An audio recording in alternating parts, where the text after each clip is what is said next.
Johnson & Johnson COVID-19 vaccine. The company announced early findings that show their booster significantly increases immunity against the disease. Researchers say those who received the shot 6 to 8 months after their initial dose saw antibody levels increase 9 times.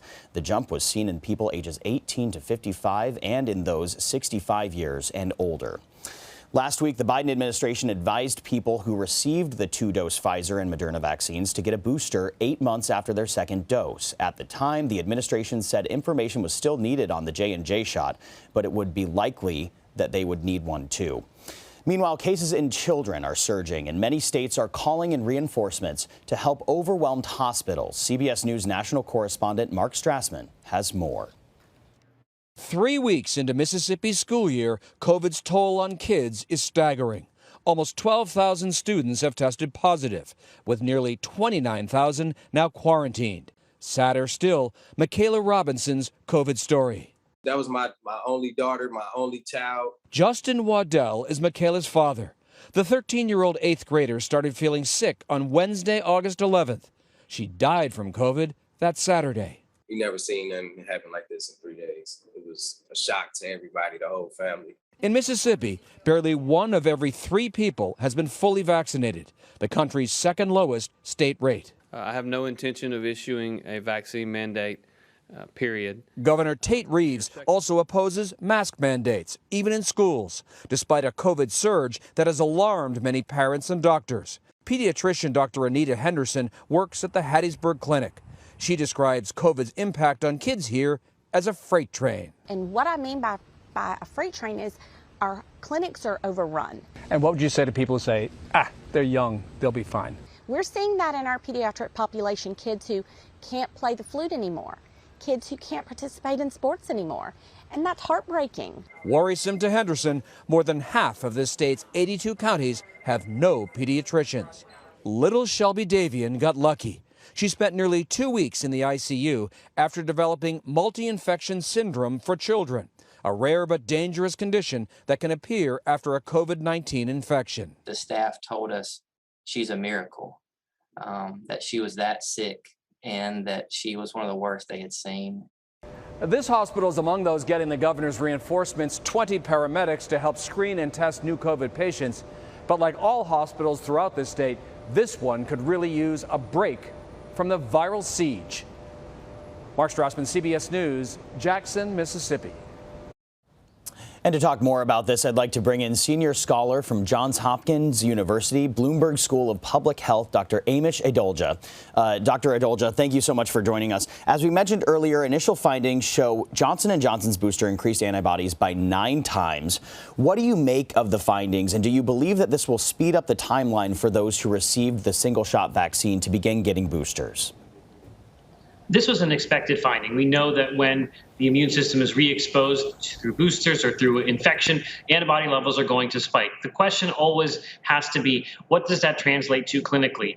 And to me, the threshold for boosters has always been, are you seeing people get breakthrough infections that land them in the hospital? And to me, that's not really something I've seen much of or heard much of. It's usually unvaccinated people who are getting hospitalized. And I think that's where the discussion has to be for boosters for healthy individuals. Certainly, this helps with the data that's necessary if the Johnson & Johnson vaccine is to be something that needs a booster for the general population. And it definitely will help with the immunosuppressed population for where we've modified doses. But again, we want to see clinical data to show erosion of the vaccine's protection against serious disease, hospitalization, and death for there to be incontrovertible need for healthy people to need boosters at this time.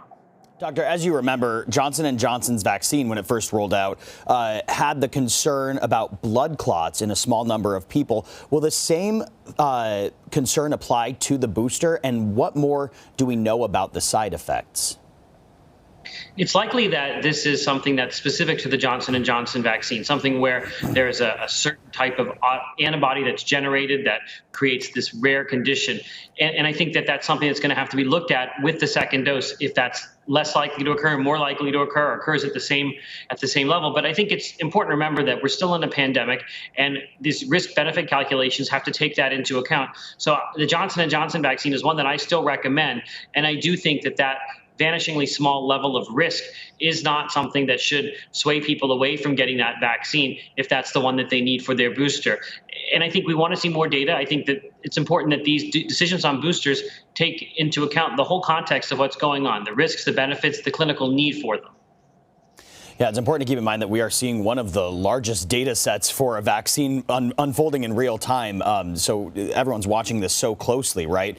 With the findings from J&J and Pfizer getting FDA approval earlier this week, do you think more cities and states should push for vaccine mandates? We've seen that across the board in some cities and states already.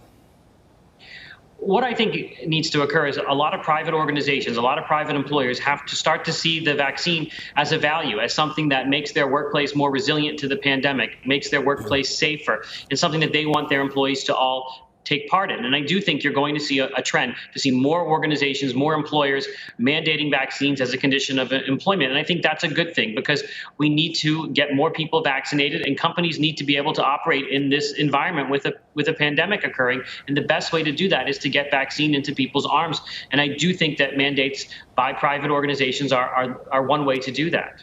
While there is an uptick in, the number of unvaccinated people now getting shots in the arms, there are still a lot of unvaccinated people out there. And the one tool in the toolkit for the unvaccinated especially is the use of masks. So I want to turn to that subject. Missouri's Attorney General filed a lawsuit against school districts implementing mask mandates, saying, quote, forcing school children to mask all day in school flies in the face of science, especially given children's low risk of severe illness and death and their low risk of transmission. Additionally, forcing school children to mask all day could hinder critical development by eliminating facial cues and expressions. What is your response to that statement? And do the benefits of wearing masks in school outweigh potential developmental risks? I feel like this is something that we have drilled down on so many times, Doctor. Lay it out for our viewers.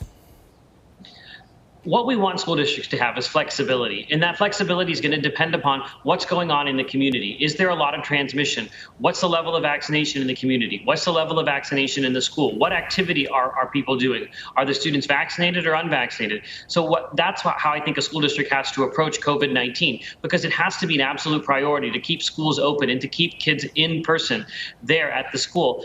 And what we don't want are cases to occur and then virtual learning to occur. So this is one tool that will keep schools operating. And I think there's going to be not a one-size-fits-all decision here. It has to be tailored to the actual school district's needs and local transmission dynamics. So we don't want state governments making it illegal for schools to be safe. And I think that's the important message here, is that schools need that flexibility. And I do think that there are concerns about development when a small child learning to talk or to read is trying to read lips and can't do so. And we have clear masks for that, and some places are using clear masks that are transparent.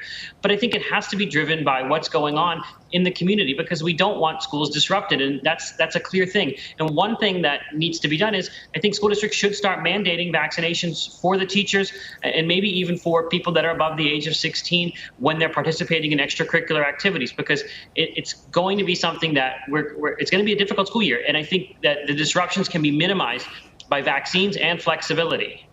Yeah, I think two things that we can all agree on as a country: kids need to be back in school and kids need to be safe while studying in person. Doctor, I have one more question for you. We're entering this new era in the fight against COVID where boosters will become the norm. You have 3 different shots. Does it matter what booster you get based off of the original shots?